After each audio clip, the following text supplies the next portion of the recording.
The AFP wants to fire off another diplomatic protest against China. This has to do with an incursion that happened not in the South China Sea, but in the northern tip of Luzon, in waters that is part of our exclusive economic zone. We have with us tonight One News Defense and Security Editor Manny Mogato. Manny, what do we know of this latest incident? Good evening, Robbie. There was a report from General Arnulfo Martelo Burgos uh, that saying that a Chinese research vessel has entered the Philippine waters last September in Nicalayan Island in the northern Luzon. So they sent a navy ship and a navy aircraft uh, to notify the Chinese vessel that it was entering Philippine waters. And the Chinese crews told the Philippine military that they were just seeking refuge because of the bad weather situation during that time. But they told the Philippines that they will be leaving the area. So the next day, the Air Force and the Navy also sent another plane to look for the Chinese vessel, and they saw it still inside the Philippines 200-mile exclusive economic zone. So again, they warned, and finally, the Chinese vessel left the area. This is already the 60th time the Philippines has filed a diplomatic protest against China for violation of our EEZ. Because most of the violations were done in the West Philippine Sea, but this time it's inside the Philippine territorial waters in northern Luzon, which is not a disputed area. Okay.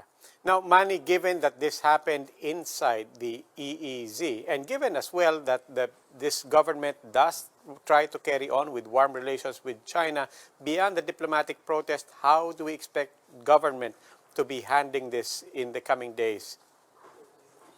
Well, the Department of Foreign Affairs and the Department of National Defense have been on the offensive ever since President Duterte came into power. However, uh, it's only Malacanang who is backpedaling on this issue because they wanted to create a warm and friendly relation with Beijing.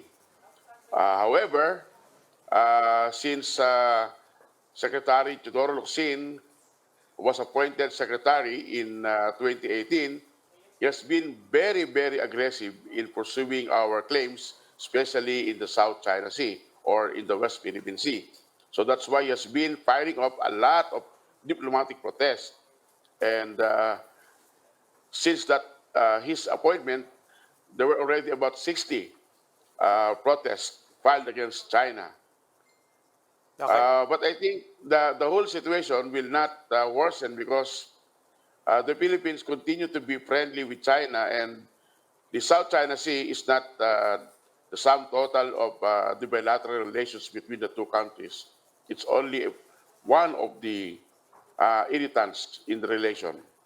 Okay, now, Manny, as you pointed out, this actually happened sometime in September, but it's coming to light now against the backdrop of military exercises as well in Zambales with the United States. Does that provide any kind of additional context or complication for this, or are those two, can those two basically take place in separate contexts? It's a separate activity, Robbie. And the exercise in Zambales is not between the military and the United States of America. It's a unilateral exercise, but it's a joint exercise between the Army, the Navy, and the Air Force to test the interoperability of the three branches as well as to test and rehearse the defense plan in case of any contingency. So this week, we saw hundreds of Marines and soldiers raiding into beaches in Zambales to simulate uh, an event of retaking an island occupied by an imaginary third country. And according to Major General Edgar Arevalo, who was the executive director of the exercise, it was a successful activity.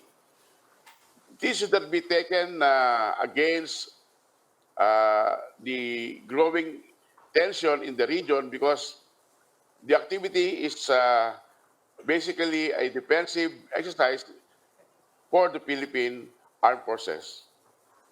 Okay, maraming salamat Manny Mogato, One News Defense and Security Editor.